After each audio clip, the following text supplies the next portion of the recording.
Oye, viejo, eso no está bien.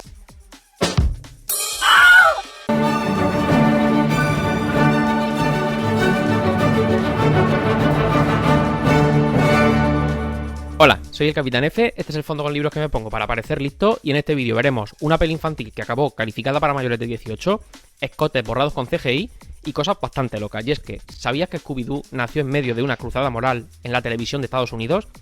Me refiero a la serie de dibujos. Los dibujos de finales de los 60 estaban bajo un estricto control parental. Cero violencia, cero monstruos reales, cero insinuaciones, todo debía ser seguro, repetitivo y moralizante. Décadas después, James Gunn quiso llevar Mystery Inc. a la gran pantalla, pero su visión adulta y atrevida chocaba con los criterios de Warner Bros. Que quería hacer una película familiar. Porque aunque no mucha gente lo sabe, antes de triunfar con Guardianes de la Galaxia, Escuadrón Suicida, Peacemaker o Superman, James Gunn ya había experimentado adaptando un equipo de pringados de cómic al cine. Y aquí vemos cómo intentó aplicar esa misma mirada que luego le hemos visto posteriormente a las películas de Scooby-Doo. En este vídeo exploraremos cómo la censura televisiva de los 60 y 70 moldeó la franquicia, cómo James Gunn intentó romper esas cadenas creativas y cómo los recortes y ajustes transformaron su película en algo que ni los niños ni los adultos entendieron del todo. Quédate hasta el final porque también hablaremos de la tercera película que nunca se hizo y todos los secretos que el estudio intentó borrar, además de una serie de cómics que realmente exploró una versión alternativa adulta de los personajes. Desde su nacimiento en 1969, Scooby-Doo, Where Are You? Construyó un universo muy claro. Susto visual, seguido de una explicación racional, monstruos que resultaban ser humanos disfrazados y al final el orden social que se restauraba. Los cómics y seriales derivados mantuvieron esta misma mezcla de exotismo gráfico con un cierre moralizante, convirtiendo la franquicia en un vehículo flexible para experimentar con estética de terror sin implicar violencia real ni sexualidad. Es decir, terror muy edulcorado para toda la familia. Este diseño respondió a las presiones de grupos de control parental de la época. Y es que tras los asesinatos de Robert Kennedy y Martin Luther King en 1968, asociaciones como Action for Children Television presionaban a las cadenas para eliminar cualquier serie que pudiera asustar a los niños o promover conductas agresivas, ya que como todo el mundo sabe, existe una relación directamente proporcional entre la agresividad en los dibujos animados y la cantidad de líderes políticos asesinados. Hanna-Barbera, responsable de shows como Jonny Quest, necesitaba un formato seguro, con cero armas, cero monstruos reales y un tono optimista que transmitiera que el mal siempre tiene explicación racional. De ahí surgió Scooby-Doo, Where Are You?, con Fred, Daphne, Velma y Shaggy resolviendo misterios donde los monstruos eran disfraces. Durante el periodo entre el 68 y el 75, CBS y ABC evitaron cualquier violencia, insinuación sexual o terror real, y series como Scooby-Doo dominaron la televisión porque eran seguras, con un humor repetitivo y finales moralizantes. La censura duró hasta mediados de los 80. Y aunque sí, fue una limitación creativa, es para todos conocido el impacto tan positivo que tuvo en la sociedad americana de finales de los 60 y los 70, que casi no registró ningún crimen si exceptuamos casos como el de Charles Manson, líder de secta que ordenó varios asesinatos. Bueno, vamos a evitar esta palabra para que no caiga el vídeo, en su lugar diremos acciones contra los intereses de varias personas, incluida Sharon Tate, la esposa embarazada de Polanski, el asesino del Zodíaco, que actuó contra los intereses de casi 40 personas, Ted Bundy, que actuó contra los intereses de numerosas mujeres jóvenes, John Wayne Gacy, conocido como el payaso asesino, que actuó contra los intereses de jóvenes y adolescentes mientras trabajaba como payaso en fiestas, David Berkowitz, al que le dio orden para realizar tiroteos, Ed Kemper, que actuó contra su madre y varias estudiantes universitarias, Jim Carroll, que actuó contra adolescentes con ayuda de cómplices, Herbert Mullin, que cometió numerosas actuaciones contra los intereses de gente para prevenir terremotos, Dennis Rader, que ataba y hacía muchas cosas que no salían en los dibujos animados a mucha gente, Gary Ridgway, que actuó contra los intereses de más de 60 personas. No para. Cuando James Gunn escribió su guión para la película de 2002, quería un Scooby-Doo reconocible, pero humano, explorando qué pasaría si Mystery Inc. fuera real. Su intención era mostrar los miedos, contradicciones y dinámicas internas del equipo mientras creaba una comedia con filo dirigida a adolescentes y adultos jóvenes. Interrumpimos la programación 10 segundos para recordarte que nos anima muchísimo, nos hace muy felices que te suscribas, le des a like y comentes, en caso de que te guste lo que hacemos, ya que lleva mucho trabajo y nos carga mucho las pilas ese apoyo por vuestra parte.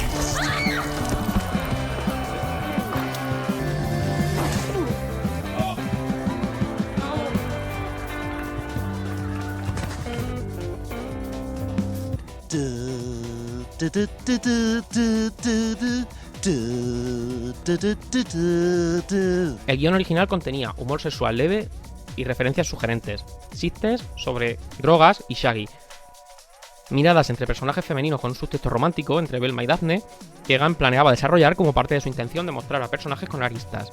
Tenía también escenas visuales que buscaban provocar incomodidad cómica y presentar peligros más allá del simple chiste. La mezcla de lo grotesco, la comedia, con monstruos perturbadores, pero aún cómicos, dentro del marco de una estética pulp y de serie B, era un poco lo que Gunn tenía en la cabeza. El primer corte de la película recibió clasificación R, debido a diálogos subidos de tono y a chistes sugerentes. Warner Bros. Impulsó cambios severos, recortes en el guión, eliminación de chistes, el suavizado de bromas sexuales y, por extraño que suene, ajustes digitales en el vestuario para cubrir escotes. Sí, usaron CGI para cubrir escotes. Al final, aunque se redujeron todos los elementos adultos, el film mantuvo restos del subtexto y de la intención original, generando un híbrido, una mezcla extraña, familiar en la superficie, pero con señales que apelaban a una audiencia mayor. Se planificó también una tercera película que al final nunca se hizo. Habría continuado escalando el tono hacia historias más adultas, con amenazas persistentes en lugar de el monstruo de la semana y personajes más complejos. Velma mantendría su orientación sexual, Shaggy y Scooby-Doo conservarían el humor y el miedo con libertad para el cinismo y cierta violencia fantasiosa, pero esta tercera entrega no ocurrió por prioridades comerciales y por taquilla, aunque James Gunn la habría dirigido. ¿Te imaginas cómo hubiera sido la trilogía Scooby-Doo que Gunn tenía en mente si le hubieran dado libertad absoluta para manejar estos ingredientes a su antojo? A pesar de todo, James Gunn no rechaza esta película. Sino que habla así de la que fue su primera gran película como guionista en una producción importante de Hollywood. I gotta say that a lot of people might not know that before directing Suicide Squad, Peacemaker, and now Superman, you were the mastermind behind Scooby-Doo, the live action. That's right, that's right. And I gotta tell you that that movie defined my childhood. You can't imagine. Yeah, I can't imagine. Yeah, I know it's the most popular movie I've ever done, and I would have never thought that 25 years later. Is there a part of that story that you, or that experience, that you still carry on with each film or that you write or direct? A part of the experience of Scooby-Doo?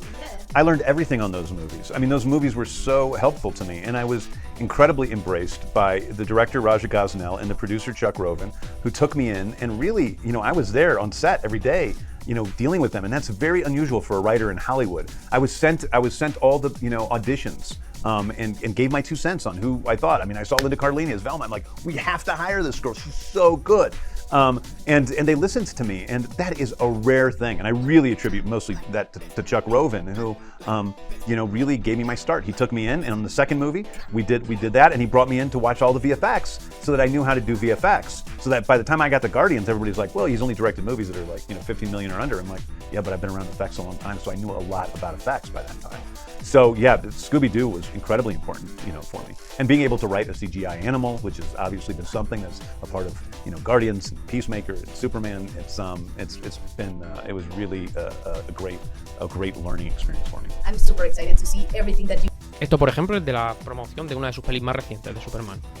Para terminar, y ya que nos gusta hablar de cómics, más allá de todos los cómics que hay dirigidos a un público más infantil sobre estos personajes, presenta una versión alternativa del equipo, mucho más adulta, mucho más madura, y aquí los personajes se enfrentan a amenazas reales y persistentes. La moralidad se vuelve gris y el tono combina tanto terror como humor negro y acción, de manera mucho más directa que cualquier versión televisiva o cinematográfica familiar.